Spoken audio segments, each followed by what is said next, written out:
ನಮಸ್ತೆ ಎಲ್ರಿಗೂ, ಹೇಗಿದ್ದೀರಾ ಎಲ್ಲರೂ ಚೆನ್ನಾಗಿದ್ದೀರಾ ಅಂದ್ಕೊಳ್ತೀನಿ. ನಾನು ನಿಮ್ಮ Vijayalakshmi. Welcome back to my YouTube channel food for good. ನಾನು ಇವತ್ತು ಮಾಡ್ತಾಯಿದ್ದೀನಿ ಬಂಗುಡೆ ತವಾ ಫ್ರೈ.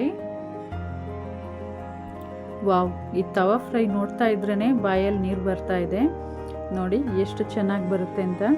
ಬನ್ನಿ ಇದನ್ನು ಹೇಗೆ ಮಾಡೋದು ಅಂತ ನೋಡ್ಕೊಂಬರೋಣ. ಇದಕ್ಕೋಸ್ಕರ ನಾನು 1 kg ಬಂಗುಡೆನ ತೊಗೊಂಡಿದ್ದೀನಿ.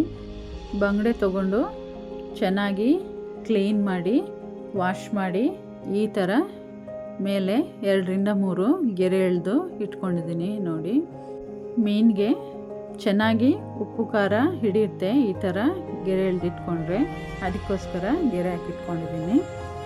ಇವಾಗ ಇದಕ್ಕೆ 1 ಸ್ಪೂನ್ನಷ್ಟು ಉಪ್ಪನ್ನು ಹಾಕ್ಕೊಳ್ತಾ ಇದ್ದೀನಿ.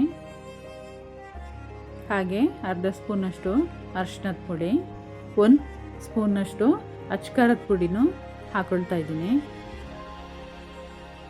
ಇದೆಲ್ಲ ಹಾಕ್ಕೊಂಡಾದ್ಮೇಲೆ 1 ಸ್ಪೂನಷ್ಟು ಕೊಬ್ಬರಿ ಎಣ್ಣೆನ ಹಾಕ್ಕೊಳ್ತಾ ಇದ್ದೀನಿ. ಹಾಗೆ ಒಂದು ಅರ್ಧ ನಿಂಬೆಹಣ್ಣು ಗಾತ್ರದಷ್ಟು ಹುಣಸೆ ಹಣ್ಣನ್ನು ನೀರು ಮಾಡಿ ಹಾಕ್ಕೊಳ್ತಾ ಇದ್ದೀನಿ. ಇದೆಲ್ಲ ಹಾಕ್ಕೊಂಡಾದ್ಮೇಲೆ ಇದನ್ನು ಚೆನ್ನಾಗಿ ಮಿಕ್ಸ್ ಮಾಡ್ಕೊಳ್ಳೋಣ. ಚೆನ್ನಾಗಿ ಎಲ್ಲ ಮೀನಿಗೂ ಉಪ್ಪು ಖಾರ ಹಿಡಿಯೋ ಹಾಗೆ ಚೆನ್ನಾಗಿ ಮಿಕ್ಸ್ ಮಾಡ್ಕೊಳ್ಬೇಕು. ಇದಕ್ಕೆ ನಾನು ಕಾರ್ನ್ಫ್ಲೋರು, ಮೈದಾ ಅಥವಾ ಮೊಟ್ಟೆ ಏನು ಹಾಕ್ಕೊಳ್ತಾ ಇಲ್ಲ, ಬರೀ ಇಷ್ಟರಲ್ಲೇ ಮಾಡ್ಕೊಳ್ತಾ ಇದ್ದೀನಿ. ಇದಕ್ಕೆ ಬೇಕಾಗಿರೋಂಥ ತವಾ ಫ್ರೈಗೆ ಬೇಕಾಗಿರೋಂಥ ಮಸಾಲೆನ ಮಾಡ್ಕೊಳ್ಳೋಕ್ಕಿದೆ. ಅದಾದಮೇಲೆ ನಾನು ಹೇಗೆ ಅಂತ ಹೇಳ್ಕೊಡ್ತೀನಿ. ಇವಾಗ ಇಷ್ಟು ಮಾಡಿಕೊಂಡು ಒಂದು ಅರ್ಧ ಗಂಟೆ ಫ್ರಿಜ್ಜಲ್ಲಿ ಎತ್ತಿಟ್ಕೊಳ್ತಾ ಇದ್ದೀನಿ. ಇದಿಷ್ಟನ್ನು ನಾನು ನಮ್ಮೂರಲ್ಲಿ ಅಂದರೆ ಮಂಗಳೂರಲ್ಲಿ ಮಾಡಿಟ್ಕೊಳ್ತಾ ಇರೋದು. ಇದನ್ನು ನಾನು ಇವತ್ತು ನೈಟು ನಾನು ಬ್ಯಾಂಗ್ಳೂರಿಗೆ ಹೋಗೋಳು, ಹಾಗಾಗಿ ಬ್ಯಾಂಗ್ಳೂರಿಗೆ ತೊಗೊಂಡು ಹೋಗೋಕ್ಕೆ ಈ ಥರ ಮಾಡಿಟ್ಕೊಳ್ತಾ ಇದ್ದೀನಿ. ನೀವು ಅಷ್ಟೇ ದೂರಗೆ ಈ ಥರ ಫಿಶ್ ಫ್ರೈ ಮಾಡಿ ತೊಗೊಂಡೋಗ್ಬೇಕು ಅಂತ ಇದ್ದರೆ ಇದೇ ಮೆಥಡ್ನ ಫಾಲೋ ಮಾಡಿ. ಮೀನು ಹಾಳಾಗಲ್ಲ, ತುಂಬಾ ಚೆನ್ನಾಗಿರುತ್ತೆ. ನೋಡಿ, ಇವಾಗ ನಾನು ಸ್ಟವ್ ಆನ್ ಮಾಡಿಕೊಂಡು ಒಂದು ಹಂಚನ್ನು ಇಟ್ಕೊಂಡಿದ್ದೀನಿ. ಇವಾಗ ಅರ್ಧ ಗಂಟೆ ಮೆರಿನೇಟ್ ಹಾಕಿ ಫ್ರಿಜ್ಜಲ್ಲಿ ಇಟ್ಕೊಂಡಿರೋಂಥ ಫಿಶನ್ನು ತೊಗೊಳ್ತಾ ಇದ್ದೀನಿ. ತೊಗೊಂಡು ಇವಾಗ ಒಂದೊಂದನ್ನೇ ಹಾಕ್ಕೊಂಡು ಫ್ರೈ ಮಾಡ್ಕೊಳ್ತಾ ಇದ್ದೀನಿ. ನೋಡಿ, ಬಂಗುಡೆ ಇಷ್ಟು ಚೆನ್ನಾಗಿದೆ. ನಮ್ಮ ಬೆಂಗಳೂರಲ್ಲಿ ಇಷ್ಟು ಚೆನ್ನಾಗಿರೋದು, ಇಷ್ಟು ಫ್ರೆಶ್ ಆಗಿರೋದು ಸಿಗಲ್ಲ. ಅದಕ್ಕೋಸ್ಕರ ನಾನು ಊರಿಂದನೇ ಪ್ರತಿ ಸಾರಿನೂ ಊರಿಗೋದಾಗ ಈ ಥರ ಮಾಡಿಕೊಂಡು ತೊಗೊಂಡು ಬರ್ತೀನಿ. ಇದನ್ನು 1 ನಿಮಿಷ ಹಂಗೆ ಮುಚ್ಚಿಟ್ಕೊಂಡು ಬೇಯಿಸ್ಕೊಳ್ಬೇಕು. ಜಾಸ್ತಿ ಬೇಯಿಸೋ ಅವಶ್ಯಕತೆ ಇಲ್ಲ. ಇವಾಗ ಇದಕ್ಕೆ ಬಾಳೆ ಎಲೆನೂ ರೆಡಿ ಮಾಡ್ಕೊಳ್ತಾ ಇದ್ದೀನಿ. ಇದೊಂದು ಸ್ವಲ್ಪ ಬಿಸಿ ಆಗಲಿ ಅಂತ. ಇದು ಫಿಶನ್ನು ಕಟ್ಕೊಂಡು ಹೋಗೋಕ್ಕೆ ಇದರಲ್ಲೇ. ನೋಡಿ, ಇವಾಗ 1 ನಿಮಿಷ ಆದಮೇಲೆ ಇದನ್ನು ತೆಗೆದು ತಿರುವಾಗ್ತಾ ಇದ್ದೀನಿ. ಜಾಸ್ತಿ ಟೈಮ್ ಬೇಯಿಸೋದೇನು ಬೇಕಾಗಿಲ್ಲ, ಯಾಕೆಂದರೆ ನಾವು ಅಲ್ಲಿಗೆ ತೊಗೊಂಡೋಗಿ ಮತ್ತೆ ಫ್ರೈ ಮಾಡ್ಕೊಳ್ತೀವಲ್ವ. ಹಾಗಾಗಿ ಜಸ್ಟ್ ಒಂದು ಸಾರಿ ತಿರುವು ಹಾಕಿದ್ರೆ ಸಾಕು. 1 ನಿಮಿಷ ಆ ಕಡೆ 1 ನಿಮಿಷ ಈ ಕಡೆ ಬೇಯಿಸಿದ್ರೆ ಸಾಕು. ಇವಾಗ ಇದನ್ನು ಒಂದೊಂದಾಗಿ ಎತ್ತಿ ಬಾಳೆ ಎಲೆಗೆ ಹಾಕ್ಕೊಳ್ತಾ ಇದ್ದೀನಿ. ನೋಡಿ,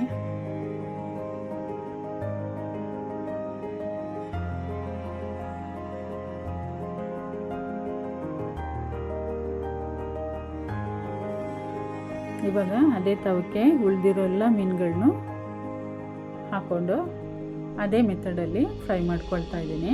ಜಾಸ್ತಿ ಫ್ರೈ ಮಾಡ್ಕೊಳಕ್ಕೆ ಹೋಗಬಾರ್ದು, 1 ನಿಮಿಷ ಫ್ರೈ ಮಾಡಿದ್ರೆ ಸಾಕಾಗುತ್ತೆ.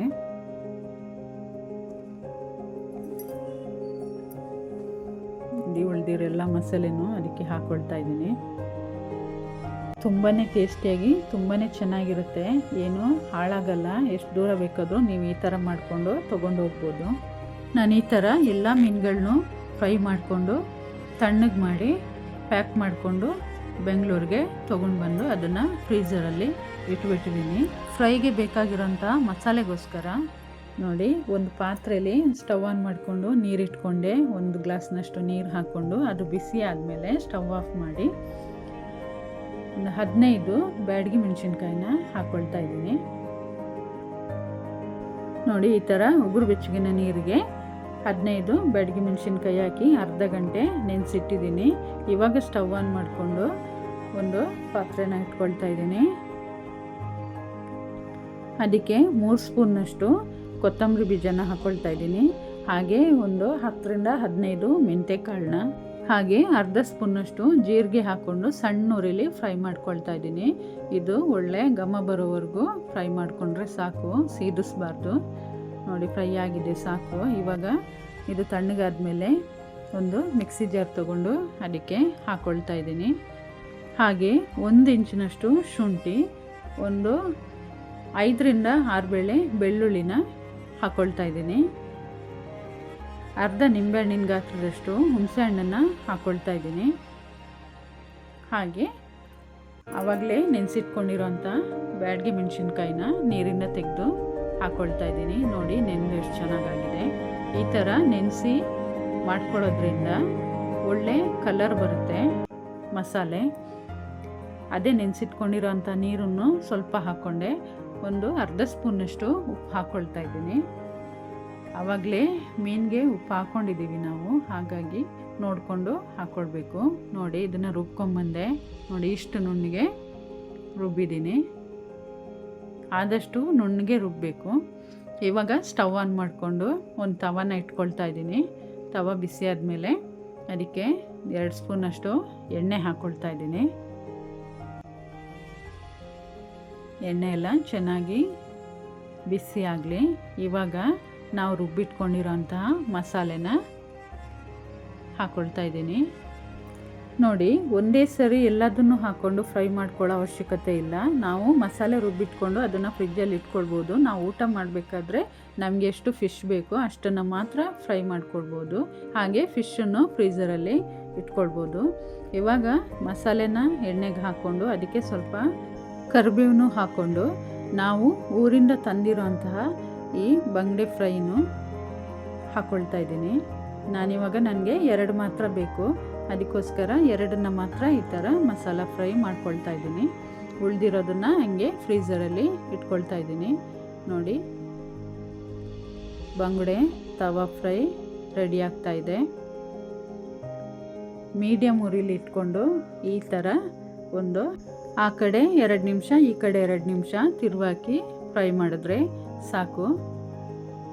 ನೋಡಿ ಎಷ್ಟು ಕಲರ್ಫುಲ್ ಆಗಿದೆ ಮಸಾಲೆ ಎಲ್ಲ. ಫಿಶ್ಶು ಕೂಡ ಎಷ್ಟು ಚೆನ್ನಾಗಿದೆ ನೋಡಿ, ಎಲ್ಲೋ ಬಿಟ್ಕೊಂಡಿಲ್ಲ, ಏನೂ ಆಗಿಲ್ಲ. ಅಲ್ಲಿಂದ ತಂದ್ರೂ ತುಂಬ ಚೆನ್ನಾಗಿರುತ್ತೆ. ಇದೇ ಥರ ನೀಟಾಗಿ ಫ್ರೈ ಮಾಡಿ ಪ್ಯಾಕ್ ಮಾಡಿಕೊಂಡು ತೊಗೊಂಬರ್ಬೇಕು.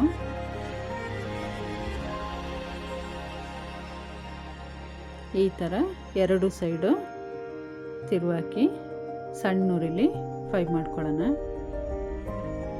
ಈ ಮಸಾಲೆ ಅಂತೂ ತುಂಬಾ ಚೆನ್ನಾಗಿರುತ್ತೆ, ತುಂಬಾ ಟೇಸ್ಟಿಯಾಗಿರುತ್ತೆ. ನೀವು ಖಂಡಿತ ಇದನ್ನು ಇದೇ ಮೆಥಡಲ್ಲಿ ಟ್ರೈ ಮಾಡಿ ನೋಡಿ. ನಾವು ಒಂದು ಸರಿ ಮಾಡಿಟ್ಕೊಂಡ್ರೆ ಈ ಥರ ಮಸಾಲೆ ಒಂದು 2ರಿಂದ 3 ದಿವಸಕ್ಕೆ ನಾವು ಫಿಶ್ ಫ್ರೈ ಮಾಡ್ಕೊಳ್ಬೋದು. ಫ್ರಿಜ್ಜಲ್ಲಿ ಇಟ್ಕೊಂಡ್ರೆ ತುಂಬಾ ಚೆನ್ನಾಗಿರುತ್ತೆ. ನೋಡಿ 2 ನಿಮಿಷ ಫ್ರೈ ಮಾಡ್ಕೊಂಡಿದ್ದೀನಿ. ಇವಾಗ ಸ್ಟವ್ ಆಫ್ ಮಾಡಿಕೊಂಡೆ. ಬಿಸಿ ಬಿಸಿಯಾಗಿರುವಂತಹ ಬಂಗುಡೆ ತವಾ ಫ್ರೈ ರೆಡಿಯಾಗಿದೆ. ಇವಾಗ ಇದನ್ನು ಸರ್ವ್ ಮಾಡೋಣ. ನೋಡಿ ಎಷ್ಟು ಚೆನ್ನಾಗಿ ಬಂದಿದೆ, ಎಷ್ಟು ಕಲರ್ಫುಲ್ಲಾಗಿ ಬಂದಿದೆ. ನೀವು ಇದನ್ನು ಇದೇ ಥರ ಟ್ರೈ ಮಾಡಿ ನೋಡಿ, ಹೇಗೆ ಬಂದಿದೆ ಅಂತ ಖಂಡಿತವಾಗ್ಲೂ ಕಮೆಂಟ್ ಮಾಡಿ. ಈ ರೆಸಿಪಿ ನಿಮ್ಗೆ ಇಷ್ಟ ಆಗಿದ್ದರೆ ಲೈಕ್ ಮಾಡಿ, ನಿಮ್ಮ ಫ್ಯಾಮಿಲಿ ಫ್ರೆಂಡ್ಸ್ಗೂ ಶೇರ್ ಮಾಡಿ. ನಮ್ಮ ಚಾನಲ್ನ ಸಬ್ಸ್ಕ್ರೈಬ್ ಮಾಡದೆ ನೋಡ್ತಾ ಇದ್ದೀರಿ ಅಂತಾದರೆ ಖಂಡಿತವಾಗ್ಲೂ ಸಬ್ಸ್ಕ್ರೈಬ್ ಮಾಡಿ. ಪಕ್ಕದಲ್ಲೇ ಬರೋಂಥ ಬೆಲ್ಲೈಕನ್ನು ಕ್ಲಿಕ್ ಮಾಡಿ. ಇದರಿಂದ ನಾನು ಹಾಕೋ ಎಲ್ಲ ರೆಸಿಪಿಗಳ ನೋಟಿಫಿಕೇಷನ್ ನಿಮಗೆ ಬರುತ್ತೆ. Thank you for watching.